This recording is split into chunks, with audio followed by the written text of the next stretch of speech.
Olá, todo mundo bem? Que bom! Bom estar aqui de novo com vocês para a gente fazer aqui a tarefa, a leitura da noite. Para quem também está aqui na internet nos assistindo, sejam todos bem-vindos. Hoje nós vamos ler o capítulo 170 do livro Caminho, Verdade e Vida, do Chico Xavier, né, através do Espírito Emmanuel, psicografia do Chico. E tá bem perto já, né, da gente terminar, porque estamos já no 170, são 180 esse livro. Muito bem. Eu falei que a semana retrasada eu fiquei com metade só no vídeo, então hoje eu vou tomar mais cuidado aqui, gente. Vamos lá. O título aqui do nosso capítulo que vamos ler hoje é Domínio Espiritual. Claro, mais um texto intrigante de Emmanuel que provoca em nós reflexões assim riquíssimas. Esse texto de hoje, particularmente, ele faz nós pensarmos em nós mesmos, né? Ele fala muito aqui de Jesus no contexto aqui que ele traz, mas provoca em nós uma reflexão sobre quem somos, né? E é interessantíssimo, é um texto muito gostoso de ler. E quando o Emmanuel fala sobre domínio, é claro que ele não está falando de domínio do ponto de vista de governar, né, de impor algo sobre o outro, de sobrepujar o outro, é claro que não, né? Ele fala de domínio de um ponto de vista de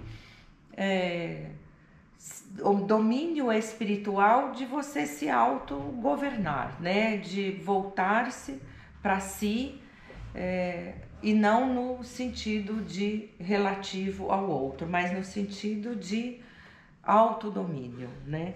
Governar a si mesmo, né? E nos desbravarmos, olhar para dentro de nós para descobrirmos quem nós somos. Hoje fala-se muito de autoconhecimento, né? A gente vê muita coisa, muita palestra, muito curso sobre autoconhecimento e às vezes passa batido por nós, né?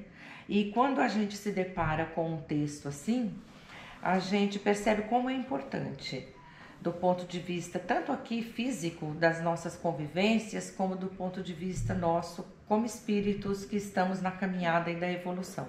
A importância da gente se voltar para dentro de nós mesmos e nos observarmos e descobrir quem nós somos, o que nós somos, não é?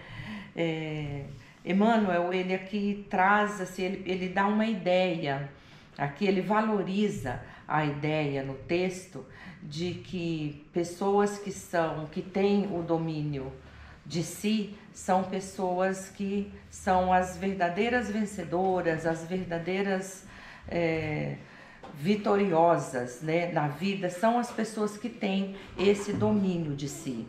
Então a gente está falando um pouco aqui de autodomínio, né? O que é o autodomínio? É aquela capacidade que eu tenho de viver agora, de viver o presente e de me ter consciência em mim dos recursos que eu tenho para buscar um equilíbrio próprio em mim. Que recursos que eu tenho que diante das dificuldades, das adversidades, das tentações da vida, quais são os recursos que eu tenho que vão me ajudar a não sucumbir diante das paixões aqui do mundo. Quais são esses recursos? É uma oração, é uma prece, é uma vibração na hora, mas nós temos esses recursos. Por isso que eu falei que é um texto que nos provoca a olhar para dentro de nós e pensar o que eu tenho que vai nesta hora me socorrer, para que eu continue no caminho de ser um vencedor, de ser um vitorioso, de ser um poderoso, mas poderoso no sentido do autodomínio, do domínio espiritual. Muita gente corre atrás, né, de poder e se deslumbra com o poder do ponto de vista da terra. Vocês sabem que hoje eu estava tomando café da manhã e escutei uma entrevista de um homem público brasileiro de alto coturno. Ele falou uma frase na entrevista que me chamou a atenção. Mal sabia eu que à noite eu usaria essa frase aqui. Ele disse assim: o poder é abusivo por natureza. O poder é abusivo por natureza.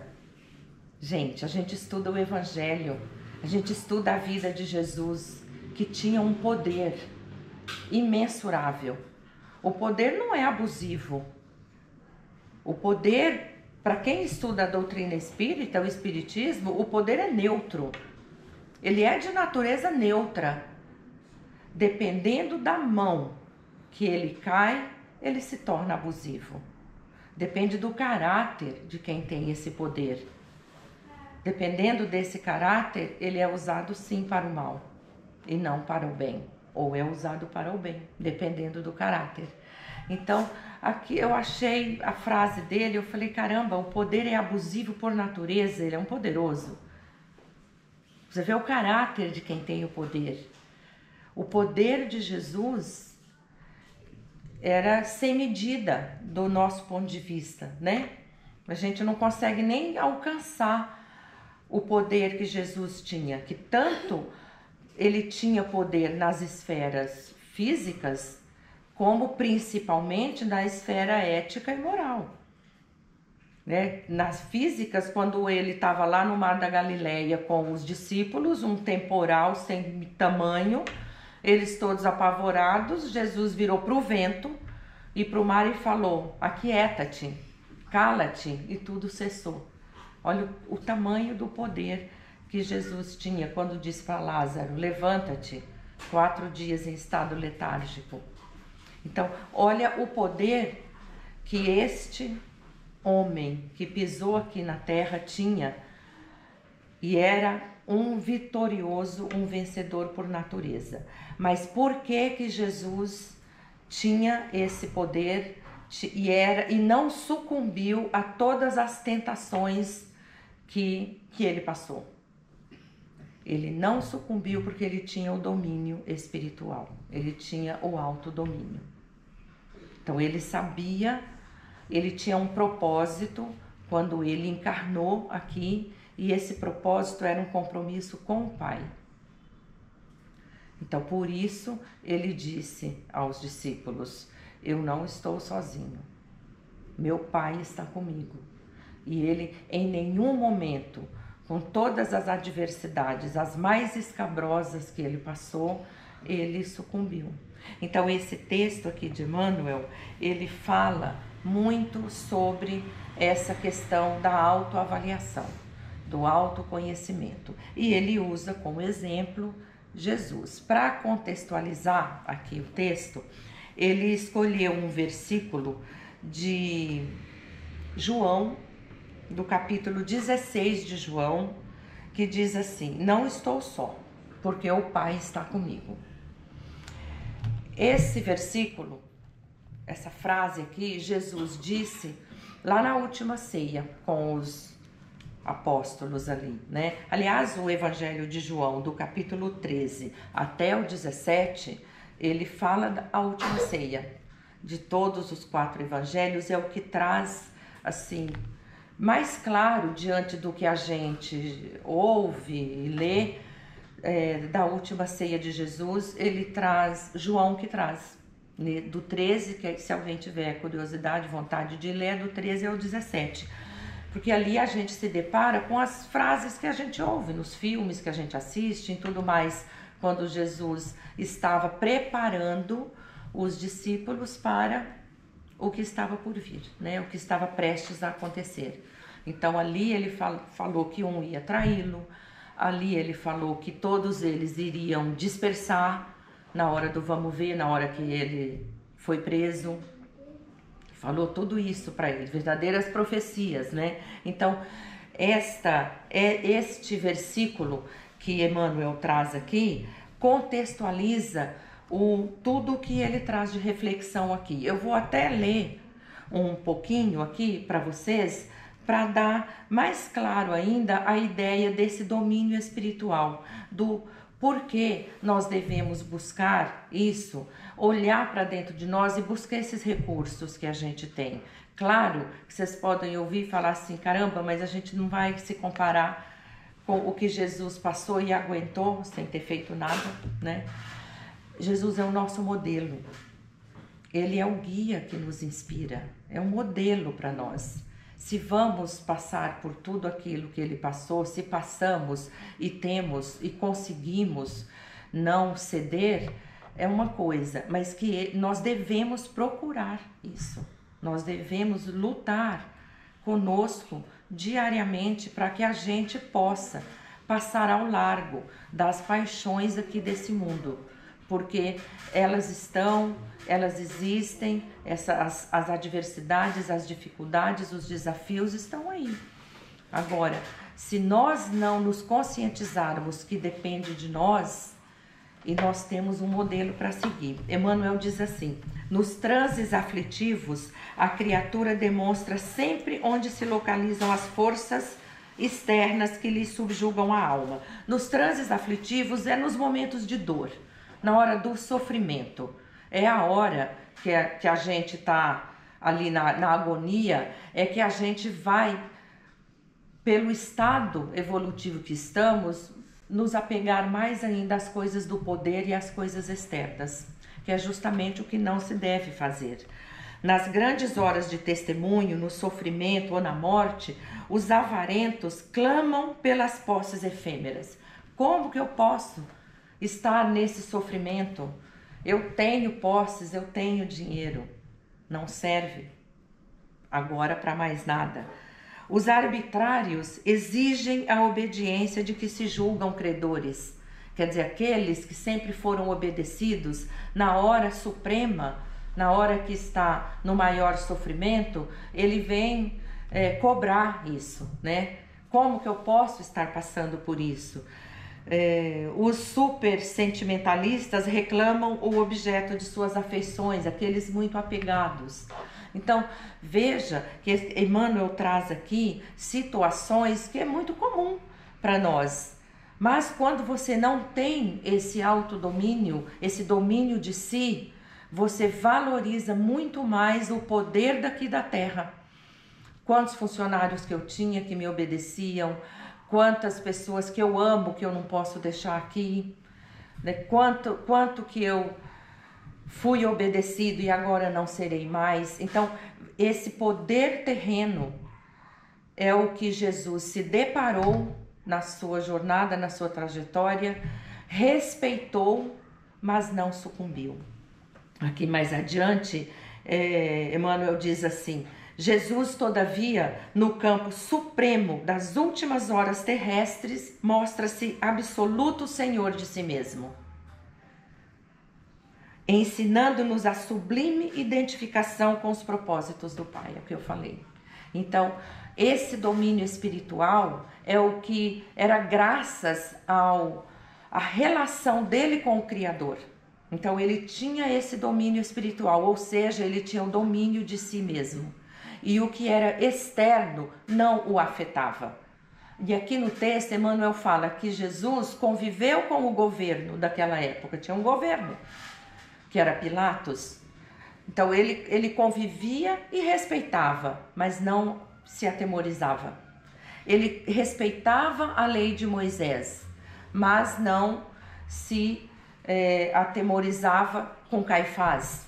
Então veja que Jesus respeitava aquele poder, né? Respeitava o que estava posto, mas o domínio, o autodomínio dele, o domínio de si mesmo que ele tinha, o fortalecia para não sucumbir. Ele amava os discípulos, amava de maneira enternecida os discípulos, e isto não fez com que ele desistisse do que ele estava para passar, porque ele ia deixar quem ele amava para trás. O choro daquelas mulheres lá de Jerusalém, chorando, né, desesperadas na agonia dele, não o fez desejar ficar ali com elas, porque ele tinha o domínio espiritual, ele tinha o domínio de si.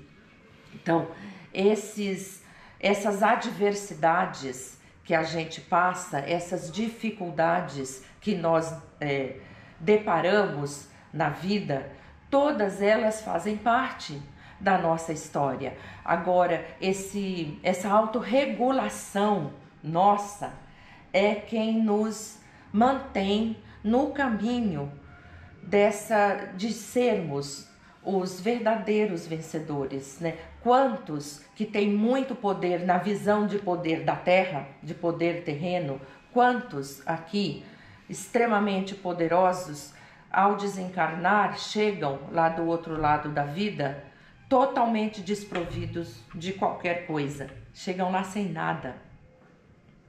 Não serve para nada o poder daqui. Ele é transitório, efêmero, só dura enquanto está aqui e olhe lá. Ao passo que a gente vê no capítulo 1 do Evangelho, né, aquela rainha da França, que ela manda a carta e relata a surpresa quando ela chegou lá do outro lado da vida e viu que ela não era nem reconhecida. E ela ficou arrasada de ver que não servia para nada todo o poder, toda a soberania. Não tem muito conhecimento, não tem formação acadêmica, não tem cargos de executivo, de presidentes. Quando chega do lado de lá, chega com um alto nível de conhecimento de si mesmo. Esses são os verdadeiros vencedores, os verdadeiros vitoriosos, né? Eu vou só encerrar aqui com essa última frase aqui de Emmanuel, que é muito linda, que ele fala que a cruz não alterou a serenidade de Jesus. Ele estava crucificado e ele dizia: Pai, perdoa. Eles não sabem o que estão fazendo.